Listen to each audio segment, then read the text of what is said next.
Inalmahan ng grupo ng mga mamamahayag ang plano ni President-elect Rodrigo Duterte na i-boycott ang media hanggang sa matapos ang kanyang termino. Ang mga reporter naman sa Davao, hindi maiwasang sumama ang loob. Umaksyon si Mia Reyes. Bago nagsimula ang Thanksgiving party ni President-elect Rodrigo Duterte noong Sabado, ay biglang pinabaklas ng Presidential Security Group ang lahat ng media setup malapit sa entablado.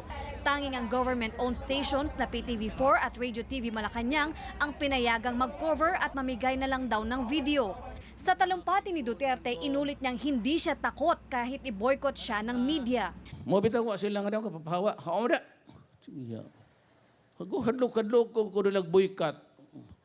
Boycott ako. Ha? Boycott? Hawa mo na. Sige, boycott mo. Huwag sila kailan ako.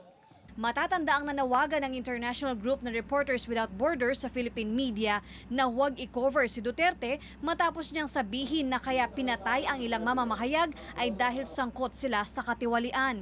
Pero hindi natinag ang susunod na Pangulo. Naglabas din siya ng sama ng loob laban sa isang reporter na nagtanong tungkol sa kanyang kalusugan. Kamong mga taga-Manila, kaning mga reporting para itong manlupig.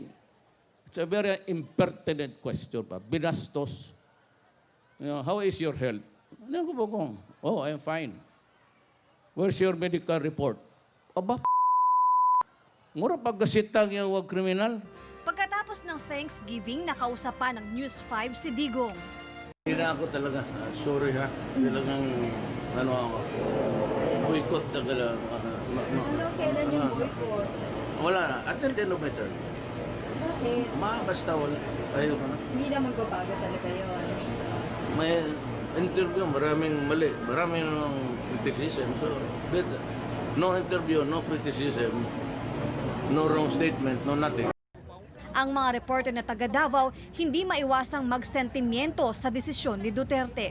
We respect the decision of our incoming President, Mayor or Davao City Mayor Rodrigo Duterte, but for my personal opinion, medyo unfair lang siya when it comes to Davao City media. Kilala naman daw kasi nila ang susunod na Pangulo. Nasasakyan nila ang mga biro at alam nila kung kailan siya seryoso. It's for the national media or the Manila media to learn their lesson na they have to know that Duterte is not that professional, knowing that Duterte has served for more than 20 years here in Davao and he has been accustomed to the media as his friends.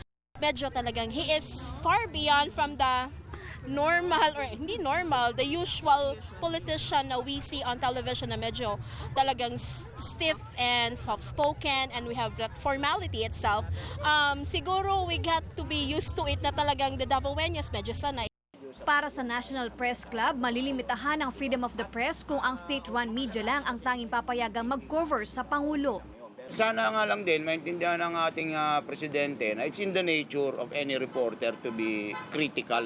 Paano naman yung karapatan ng ibang media to cover the news independently of what the palace is saying. Umaaksyon, Mia Reyes, News 5.